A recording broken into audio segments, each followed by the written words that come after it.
I wonder if I try starting it up, it might be a bit more keen. Righto, so you join us on the Saturday morning that the big tractor leaves, and Dad tried to start it up this morning, but Big Blue is being a drama queen. Or a drama TJ. It probably, instead of a TJ, it probably should have been called a TDQ. A tractor drama queen, because that's exactly what Big Blue is. We've got a truck from Katanning coming up to collect the tractor at lunchtime. But, well, we've got a problem because if Big Blue doesn't start, we can't load it onto the truck. And if we can't load it onto the truck, well, we'll be delaying Yogi. And... oh no, that doesn't sound good at all. The charge has gone right back down to 30. Yeah. What can I say, honestly? Big Blue's always been a sluggish starter, especially on Erinvale. We think the fault's down to the batteries, but, well... yeah, it's trying to charge too much and overheating. Well, yeah. I don't know which battery's buggered. What? Where was it saying? On the screen.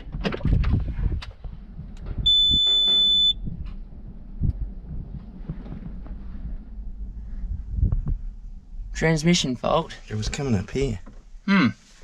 That's interesting. Yeah, it's not. That battery charge has just gone off, hasn't it? I think so, I'll go check. So we're assuming that the battery is absolutely stuffed. I'm going back to the donga to get the jumper leads. Fingers crossed, Little Red will be able to help the TJ one last time and try and get the tractor started.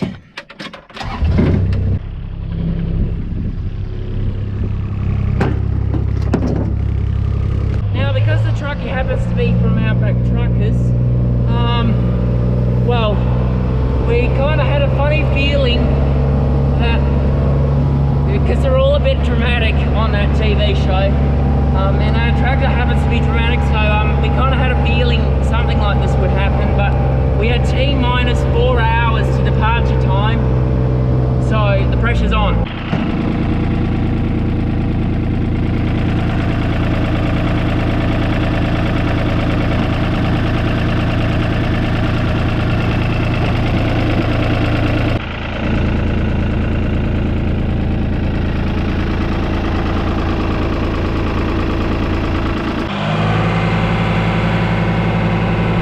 This works.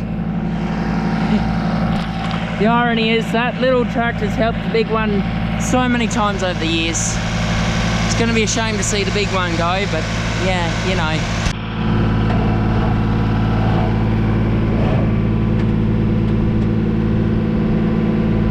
Not yet.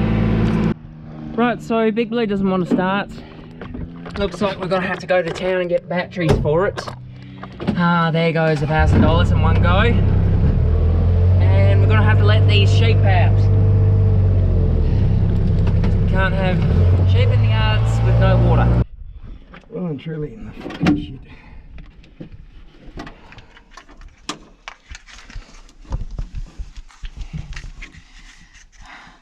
$100,000 wires.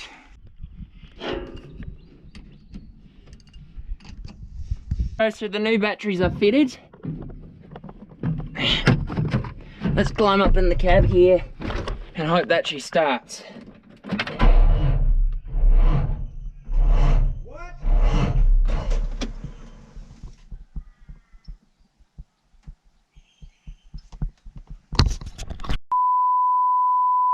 Right, so a quick update. Yogi's on the way. He's bringing the truck up from Chittering as we speak. So we've got less than an hour to try and get Big Blue started. We've got the Johnny running over here. Hopefully we'll be able to use the Johnny to jump start the TJ. And if all else fails, well, we'll have a matter of mere days to get the tractor up and running, because is scheduled to go down south past Katanning to Broome Hill on Monday, and it's Saturday today, so we got nearly a matter of days to do this.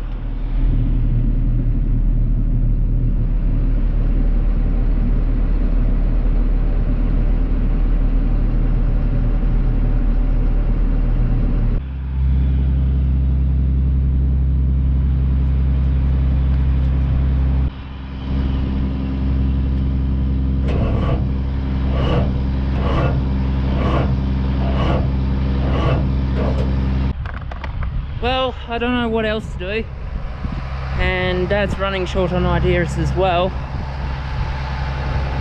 I don't know, honestly, at this point. If the tractor did appear on an episode of Outback Truckers, well, the narrator probably would have said something along the lines of, "But Big Blue was going nowhere." Because that's exactly where it's refusing to start, so of course it's going to go nowhere. And we can't exactly shunt it onto the trailer because, well, the engine needs to be on for the steering to work. So I don't know what else to do.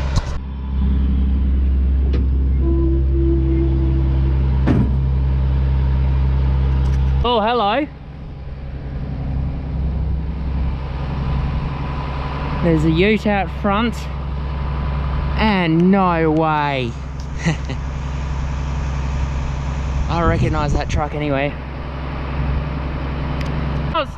Well, it's not every day that you see a truck like that come down our drive. And the tractor's still not ready, so I'm not sure what the go is.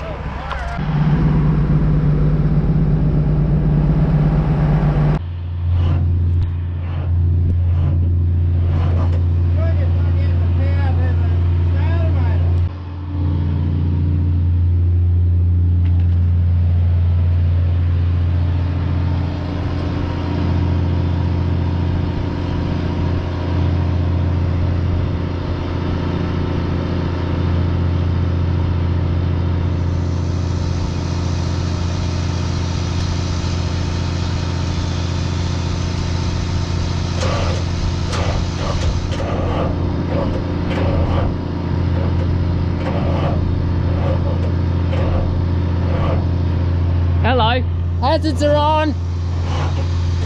That might have something to do with it.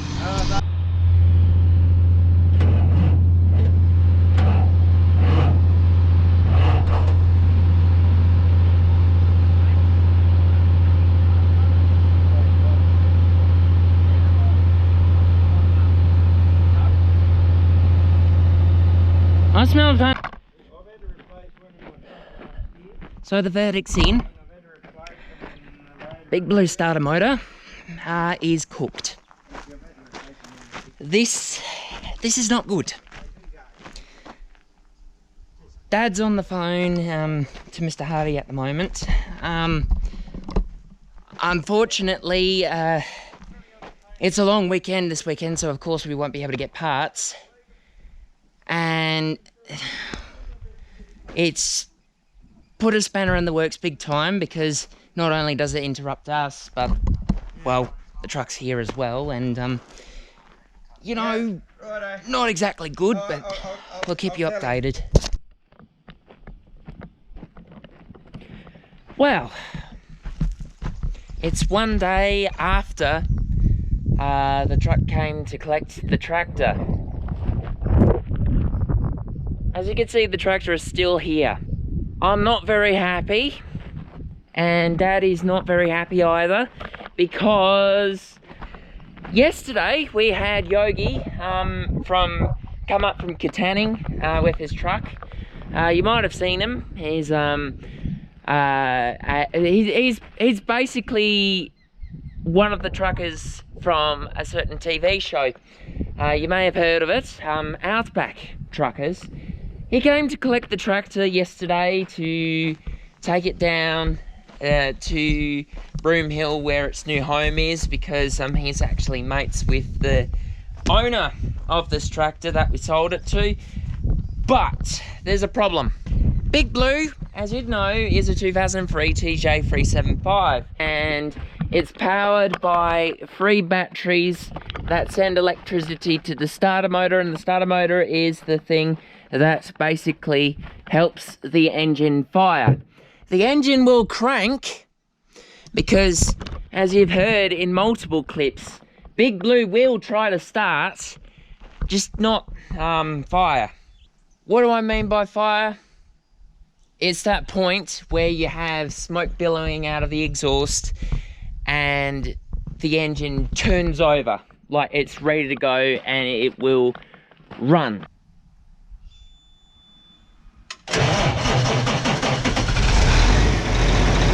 But the engine will not turn over because the starter motor is fried. That's basically what happens. At the time of recording this, it's Labor Day long weekend in Western Australia, so of course everything's shut. Everything is closed for the long weekend. That means we cannot get a hold of Macintosh to get a new starter motor, or even for the matter, get someone from Macintosh to come out here, even though we don't necessarily want to do that. Dad would like to do it by himself. This part here, that's the starter motor. That's the thing that helps the engine fire. And if that starter motor is not working, the tractor will not start, it will not go. Here's a question some of you may be wondering. Well, if the tractor won't start, why not just whack the forks on the loader or Little Red and just shunt it onto the trailer? Yeah, about that.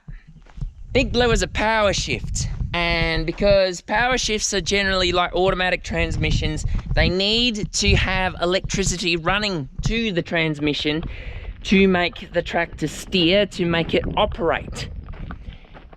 No electricity going to that, the tractor will not move.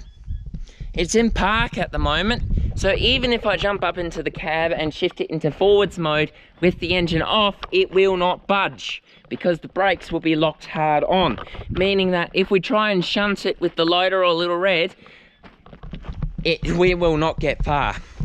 And as you can see behind me, there is not much turning room for Yogi to get his truck in, so even if we parked the truck this way to simply shunt the tractor onto the low loader, it's not going to happen. And you would have seen earlier on in the video how Dad went to town and bought 3 brand new batteries, and they were not charging. Well, they look to be charging now, but the reason for that is because the starter motor is disconnected. I think there is some kind of great big drain drawing power from the batteries somewhere underneath the hood and the cab of this tractor that is shorting out, and that's the reason why it will not start. This is why if you compare an early 2000s tractor that is mass produced like Big Blue here to something that's more custom built, like say that Phillips Acremaster in the WA Tractor Museum, or even the Big Bud tractors over in America, and some even made it to Australia. Tractors like that were built out of the back of a shed, they were designed to be worked on. They were designed so that you could get under the key components and actually work on the thing. Big Blue, not so much, because, well, to get to something like the gearbox, which you can see underneath here, with all these completely different sets of wires and hoses, and you can see the engine block right down the back there. To get to all of this, you'd need some kind of overhead crane. You'd need to unbolt the cab and lift the cab off. If it was something like a Big Buzz, well, those who've watched Welker Farms would know that the cab on those has the ability to be tilted back. It's not possible with a tractor like Big Blue. It is not possible, because Big Blue is a CNH built tractor, and they are completely different again. They are designed for a mechanic to come out and work on it, not necessarily the farmer. It's just the major flaw with tractor designs like this, unfortunately. Sometimes I really do wish that Big Blue was a Big Bud so we could actually work on the thing, but that's just not the way things are. And so until such a time as we can actually get the starter motor unbolted from the thing, which is pretty difficult because the bolts are hard on. Yeah, the tractor's not going anywhere. We've got 3 major reasons why we sold the tractor and are trying to sell that air seeder over there in the first place. Reason number 1 is Erinvale is parkland cleared. It is not like Nelly Creek, in which it was all designed for broadacre mixed sheep and cropping. This is not designed for that. This was designed for like a little bit of a hay crop, mostly sheep and cattle. The owners of this block before us, and we've only owned this farm for about 3 years now, before us they were using little combines and little rippers and disc plows and stuff behind Chamberlain tractors, which are not very big. And while I get that, Chamberlains are very good Australian built tractors, built in WA actually, but they are not very big. Big Blue would be like spaceships compared to those older Chamberlain designs from the 1960s through 1980s. So that's factor number 1. Big Blue is simply too big. Too big. And so is that air seeder. That air seeder is 40 foot, so it can't exactly get within all the trees. Factor number 2, our financial position. I don't want to state exactly where we're sitting, but I do want to say that the financial repercussions over the past couple of years. 2023 was a drought year, as you'd know. And we had a bushfire that came through and wrecked our good feed paddock. Our hay crop did not grow in 2023, so we did not get any seed back, and we were literally relying on the ground feed to get our sheep through the summer. And well,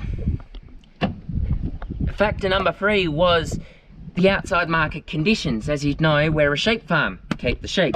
And as our decision makers on the other side of Australia went and made choices without having WA in mind, basically killing regional areas in Western Australia without consulting any of the people properly and thinking they could fix it with some dodgy plan, the sheep market has seen a downturn, not naturally, but it's not the first time it's happened. You only need to look to history back in 1989 through 1991 to see that a previous Red Vest government happened to be in charge when the wool reserve price was cut, and we saw a great deal of people leave the sheep industry and have to do something that not many of us would ever want to do to otherwise healthy sheep.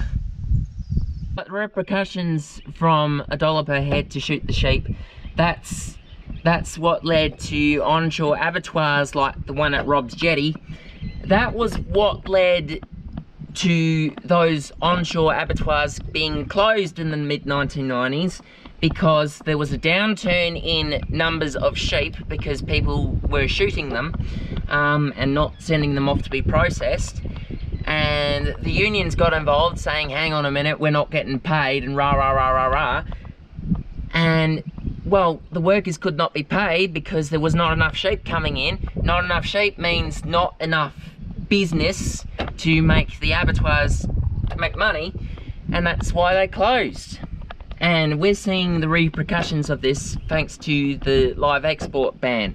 Now, some other farming YouTubers may not be as pro live export as I am, but the simple fact is, even though we've not sent our sheep off on the boat willingly, we've only sent them off on the boat if there's no one else that can take them for a decent price. Without live export, the other 2 markets in Western Australia for sheep, there's 3 key markets. The domestic market, that's the farmers buying sheep from other farmers to fatten up and send off to the onshore abattoirs and whatnot. And then you've got the wool market, which is where the shearers come in and rouseabouts and whatnot, and wool buyers like Rob that buys our wool, that's where he comes in. And then the third one is live export, which handles the overflow of wethers, which are castrated rams that are not useful to farms anymore, and the processors cannot take them because people in Australia don't necessarily like hogget, they prefer lamb. And so when those wethers get too old, where do we send them? Well, we can't process them here in Australia because people won't buy the stuff.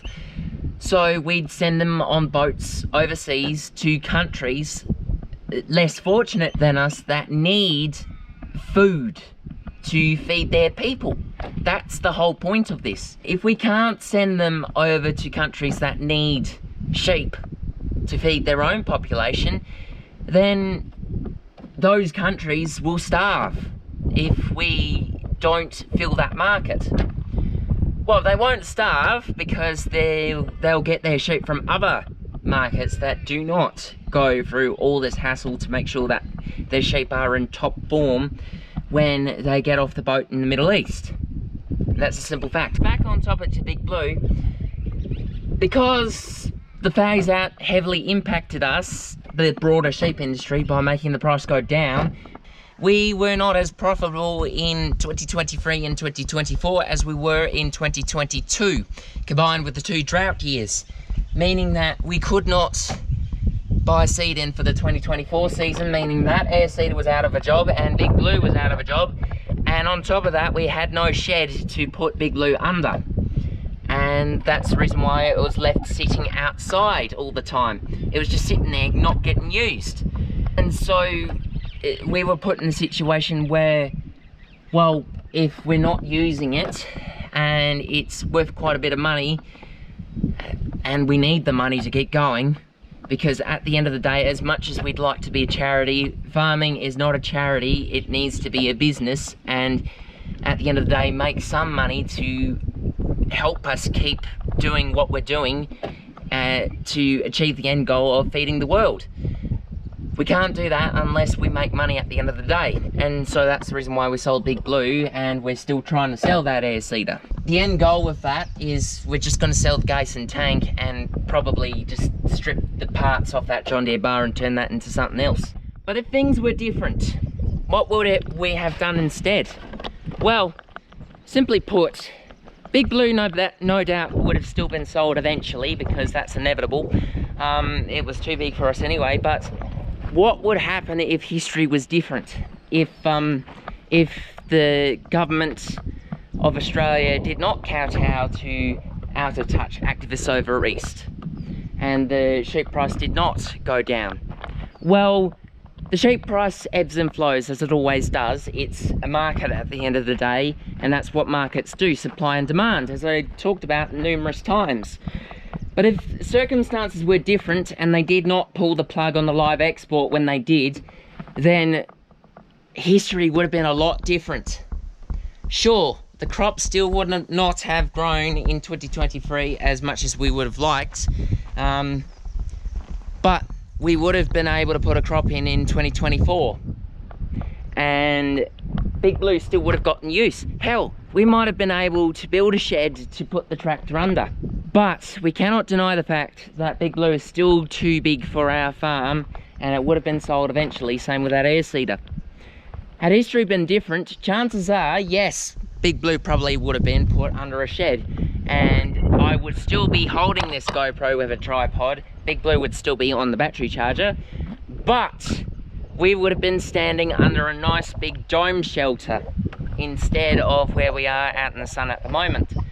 Where history different, we would have been able to buy a combine a lot earlier, and we would have been able to put that Johnny to work, and we would have been far more successful. But that's life really, isn't it? Farming is all about growing, learning as you go. Farming is always a learning experience. Sometimes you dive headfirst into situations that you don't know whether they're going to work or not. You experiment, you learn from it, and these experiences, if the end goal is something works, great, we'll keep doing that. If it doesn't, all right, back to the drawing board, we'll try something else. The end goal of feeding the world and learning as you go, and learning from your mistakes, moving on and growing food, animals, vegetables to help feed people, to help feed and clothe the world. That's what we're here for. Enough rambling in the wind about some big blue tractors that are going nowhere until such a time as they start up. We've got work to do. Dad's probably already at the paddock, finishing drenching these ewes by now. Let's go out and join him, shall we?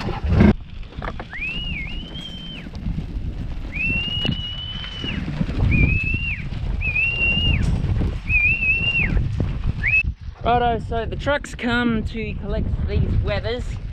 These will actually be going to Chilara because Peter's actually buying these wethers to fatten up off Dad. They'll be staying on Chilara up in Badgagara for a couple of months, and then afterwards they'll be going off to the sale yards in Mouchet or elsewhere, don't know where. As is very common with weaners, because these black tags would be counted as weaner wethers. Their navigation skills are not the best, and as a result they like to stuff around.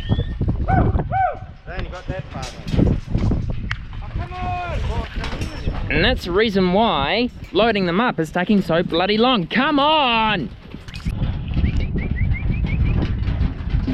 What you see behind me is a general stock trailer that you generally find in Western Australia and across Australia in general, that is designed specifically to cater to sheep. It's got vast open spaces, multiple decks, so that if sheep want a panoramic view, they can have a panoramic view. If they don't and they want their privacy, they can have those doors over the side there, so you only see their feet. Poked his head down to see what I was doing, but now he's quite happy keeping to his privacy. So the sheep are all nice and loaded. They'll be off to Chilara tonight, and hopefully they won't misbehave for Peter, because well, if they do, then Dad will be telling us in the next video. You enjoying the view? Yeah, it's a nice view up there, isn't it? I mean, some people may claim that, oh, the sheep are dead when they're on the trucks. That's far from the case. These trailers are specifically designed to cater to sheep, and they've evolved well over the span of at least 50 to 70 years. When trailers like this onto the back of prime movers like that Western Star at the front, these took over from how they used to transport sheep before the road trains. And how did they do that? Old-fashioned West Australian Government Railway sheep wagons. Now those were a lot smaller, a lot more cramped, but they did the same job as this. Last thing to do, thank you sheep, enjoy the ride.